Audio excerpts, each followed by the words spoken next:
Hello friends, welcome back to my channel. ಇಲ್ಲಿ boat neck ಕುರ್ತಿನ stitch ಮಾಡೋಕೆ ಅಂತ 2 ಮೀಟರ್ ಬನಾರಸಿ ಫ್ಯಾಬ್ರಿಕ್ನ ತಗೊಂಡಿದ್ದೀನಿ. ಜೊತೆಗೆ 2 ಮೀಟರ್ ಲೈನಿಂಗ್ನ ತಗೊಂಡಿದ್ದೀನಿ. ಮೊದಲಿಗೆ ನಾನು ಮಾರ್ಕ್ ಮಾಡೋಕೆ ಅಂತ ಲೈನಿಂಗ್ನ ಓಪನ್ ಮಾಡ್ಕೋತೀನಿ.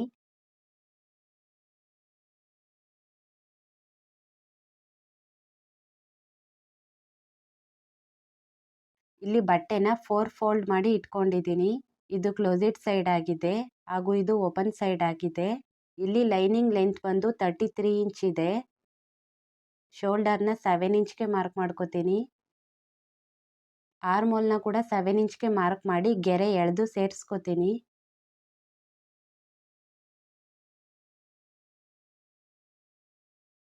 ಇಲ್ಲಿ ಚೆಸ್ಟ್ ಮೆಜರ್ಮೆಂಟ್ ಬಂದು 36 ಇಂಚ್ ಇದೆ. ಇದನ್ನ 4 ಭಾಗ ಮಾಡಿದಾಗ 9 ಇಂಚ್ ಬರುತ್ತೆ. ಮಾರ್ಕ್ ಮಾಡ್ಕೋತೀನಿ. ಇಲ್ಲಿ ವೆಸ್ಟ್ ಲೆಂತ್ನ 14 ಇಂಚ್ಗೆ ಮಾರ್ಕ್ ಮಾಡ್ಕೋತೀನಿ. ಹಿಪ್ ಲೆಂತ್ನ 20 ಇಂಚ್ಗೆ ಮಾರ್ಕ್ ಮಾಡ್ಕೋತೀನಿ.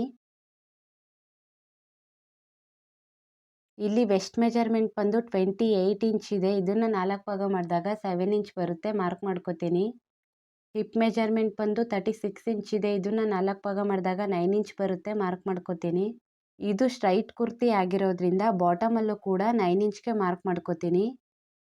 ನಂತರ ಇದನ್ನ ಗೆರೆ ಎಳೆದು ಸೇರಿಸ್ಕೋತೀನಿ.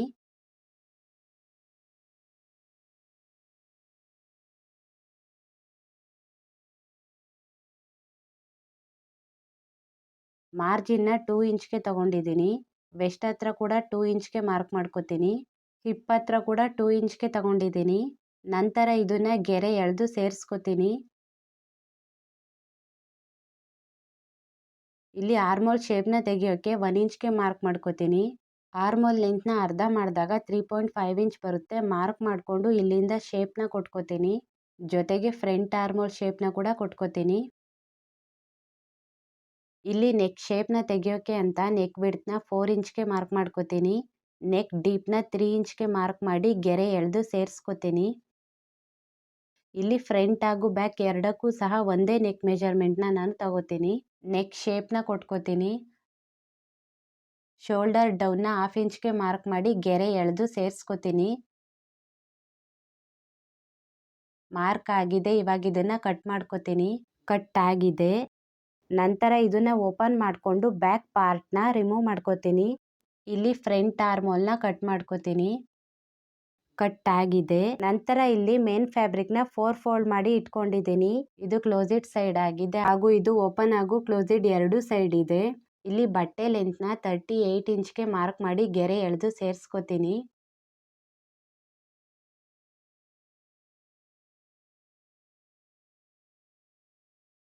ನಂತರ ಇದನ್ನ ಕಟ್ ಮಾಡ್ಕೋತೀನಿ. ಕಟ್ ಆಗಿದೆ. ನಂತರ ಇದ್ರ ಮೇಲೆ ಲೈನಿಂಗ್ ಬಟ್ಟೆನ ಇಟ್ಕೊಂಡು ಇದೇ ಅಳತೆಗೆ ಮೇನ್ ಫ್ಯಾಬ್ರಿಕ್ನ ಕಟ್ ಮಾಡ್ಕೋತೀನಿ. ಇಲ್ಲಿ ಸ್ಲೀವ್ನ ಕಟ್ ಮಾಡೋಕೆ ಅಂತ ಬಟ್ಟೆನ 4 ಫೋಲ್ಡ್ ಮಾಡಿ ಇಟ್ಕೊಂಡಿದ್ದೀನಿ. ಇದು ಕ್ಲೋಸೆಟ್ ಸೈಡ್ ಆಗಿದೆ ಹಾಗೂ ಇದು ಓಪನ್ ಸೈಡ್ ಆಗಿದೆ. ಇಲ್ಲಿ ಸ್ಲೀವ್ ಲೆಂತ್ನ 11.5 ಇಂಚ್ಗೆ ತಗೊಂಡಿದ್ದೀನಿ. ಸ್ಲೀವ್ ವಿಡ್ತ್ನ 9 ಇಂಚ್ಗೆ ತಗೊಂಡಿದ್ದೀನಿ. ಸ್ಲೀವ್ ಡೌನ್ನ 3 ಇಂಚ್ಗೆ ಮಾರ್ಕ್ ಮಾಡ್ಕೋತೀನಿ. ಸ್ಲೀವ್ ಬಾಟಮ್ನ 6.5 ಇಂಚ್ಗೆ ಮಾರ್ಕ್ ಮಾಡ್ಕೋತೀನಿ. ನಂತರ ಇದನ್ನ ಗೆರೆ ಎಳೆದು ಸೇರಿಸ್ಕೋತೀನಿ.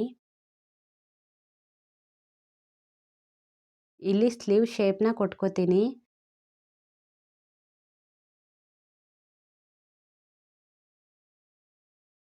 ಫ್ರಂಟ್ ಶೇಪ್ನ ಕೂಡ ಕೊಟ್ಕೋತೀನಿ. ಮಾರ್ಕ್ ಆಗಿದೆ. ಇವಾಗ ಇದನ್ನ ಕಟ್ ಮಾಡ್ಕೋತೀನಿ. ಕಟ್ ಆಗಿದೆ. ಇವಾಗ ಇದನ್ನ ಓಪನ್ ಮಾಡಿಕೊಂಡು ಫ್ರಂಟ್ ಶೇಪ್ನ ಕೂಡ ಕಟ್ ಮಾಡ್ಕೋತೀನಿ. ಕಟ್ ಆಗಿದೆ. ಇದೇ ಅಳತೆಗೆ ಬನಾರಸಿ ಸ್ಲೀವ್ನ ಕೂಡ ಕಟ್ ಮಾಡ್ಕೊಂಡಿದ್ದೀನಿ. ನಂತರ ಇಲ್ಲಿ ಸ್ಲೀವ್ನ ಸ್ಟಿಚ್ ಮಾಡೋಕೆ ಅಂತ ಬಟ್ಟೆನ ಸೀದಾ ಇಟ್ಕೊಂಡಿದ್ದೀನಿ. ಇದು ಉಲ್ಟಾ ಸೈಡ್ ಆಗಿದೆ. ಇದ್ರ ಮೇಲೆ ಲೈನಿಂಗ್ನ ಇಟ್ಟು ಸ್ಟಿಚ್ ಮಾಡ್ಕೋತೀನಿ.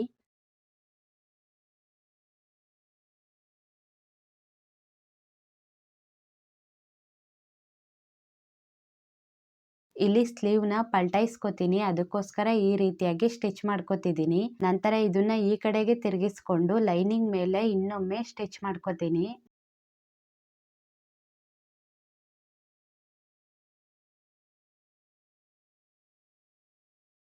ಸ್ಟಿಚ್ ಆಗಿದೆ.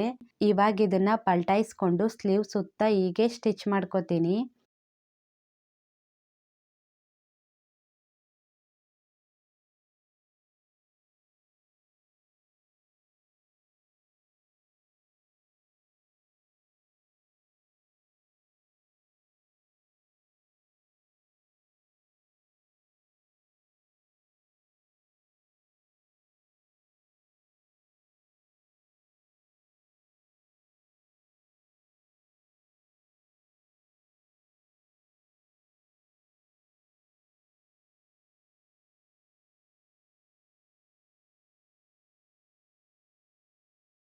ನಂತರ ಈ ಎಕ್ಸ್ಟ್ರಾ ಬಟ್ಟೆನ ಕಟ್ ಮಾಡ್ಕೋತೀನಿ.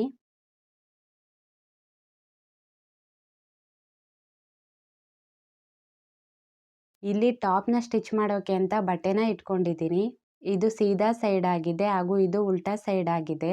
ಇದ್ರ ಮೇಲೆ ಲೈನಿಂಗ್ನ ಇಟ್ಟು ನೆಕ್ ಹತ್ರ ಸ್ಟಿಚ್ ಮಾಡ್ಕೋತೀನಿ.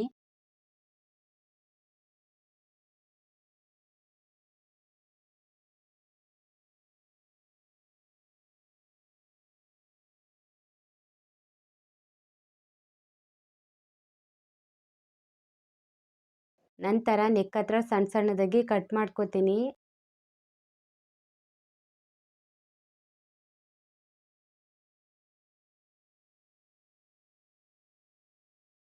ನಂತರ ಇದನ್ನ ಈ ಕಡೆಗೆ ತಿರುಗಿಸ್ಕೊಂಡು ಲೈನಿಂಗ್ ಮೇಲೆ ಇನ್ನೊಮ್ಮೆ ಸ್ಟಿಚ್ ಮಾಡ್ಕೋತೀನಿ.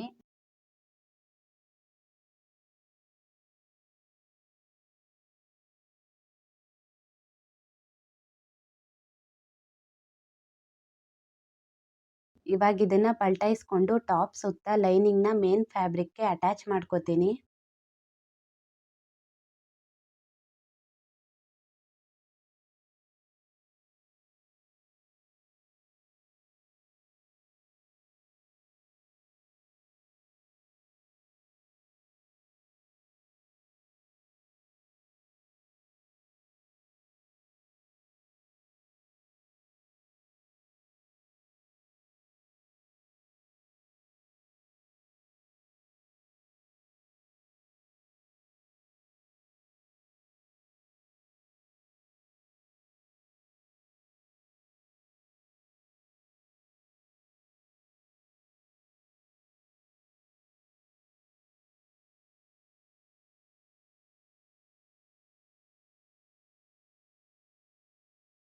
ಇಲ್ಲಿ ನಾನು ಲೈನಿಂಗ್ ಬಾಟಮ್ನ ಫೋಲ್ಡ್ ಮಾಡಿ ಸ್ಟಿಚ್ ಮಾಡ್ಕೊಳ್ಳೋದಿಲ್ಲ, ಯಾಕಂದರೆ ಇದು ಬಟ್ಟೆ ಎಡ್ಜಿರೋದ್ರಿಂದ ಫೋಲ್ಡ್ ಅವಶ್ಯಕತೆ ಇರೋದಿಲ್ಲ. ಬಟ್ಟೆ ಏನಾದರೂ ಕಟ್ ಮಾಡಿದರೆ ಮಾತ್ರ ಫೋಲ್ಡ್ ಮಾಡಿ ಸ್ಟಿಚ್ ಮಾಡ್ಕೋಬೇಕಾಗುತ್ತೆ.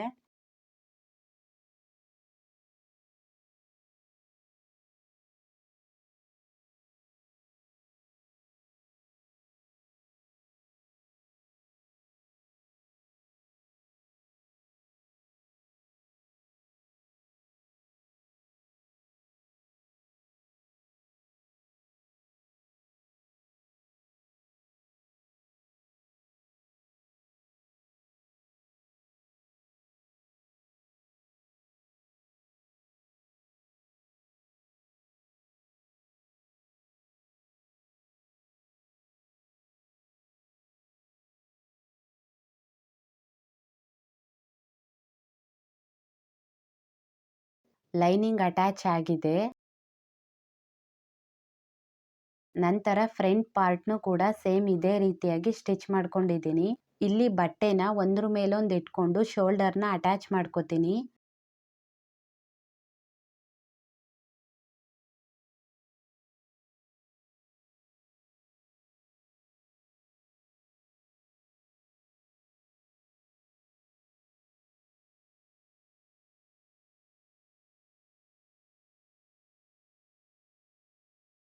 ಶೋಲ್ಡರ್ ಅಟ್ಯಾಚ್ ಆಗಿದೆ.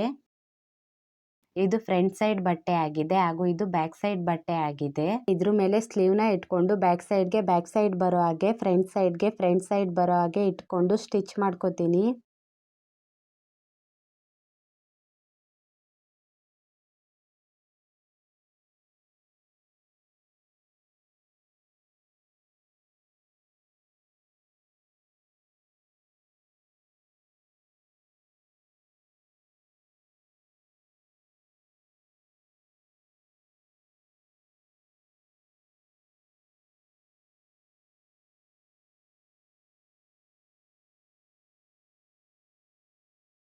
ಇಲ್ಲಿ ಸೈಡ್ನ ಕೂಡ ಮಾರ್ಕ್ ಮಾಡ್ಕೊಂಡಿದ್ದೀನಿ. ಇದನ್ನ ಹಿಪ್ ಮೆಜರ್ಮೆಂಟ್ ವರೆಗೆ ಸ್ಟಿಚ್ ಮಾಡ್ಕೋತೀನಿ.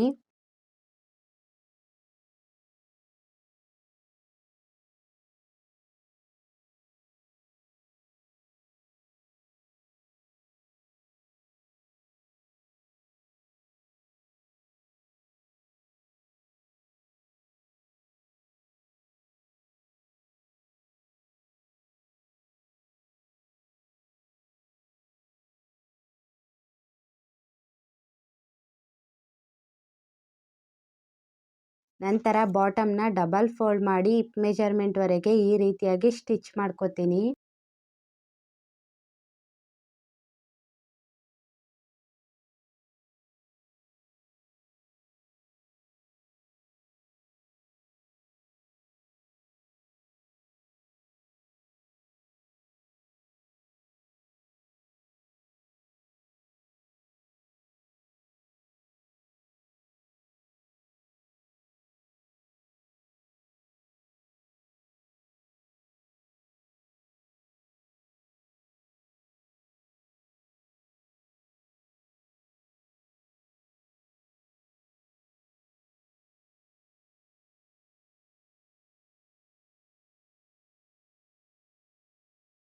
ಇದನ್ನ ಉಲ್ಟಾ ಮಾಡಿ ನೋಡಿದಾಗ ಈ ರೀತಿಯಾಗಿ ಬಂದಿದೆ.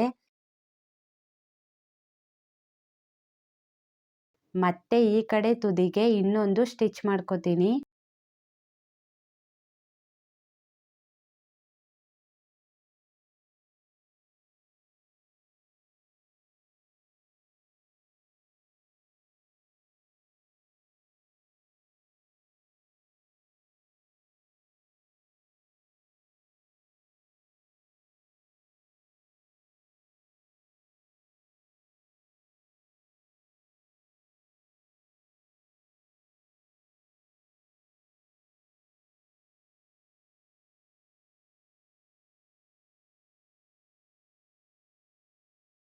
ಈ ಸೈಡ್ ಕೂಡ ಇದೇ ರೀತಿ ಸ್ಟಿಚ್ ಮಾಡ್ಕೊಂಡಿದ್ದೀನಿ. ನಂತರ ನಾನು ಬಾಟಮ್ನ ಡಬಲ್ ಫೋಲ್ಡ್ ಮಾಡಿ ಸ್ಟಿಚ್ ಮಾಡ್ಕೋತೀನಿ.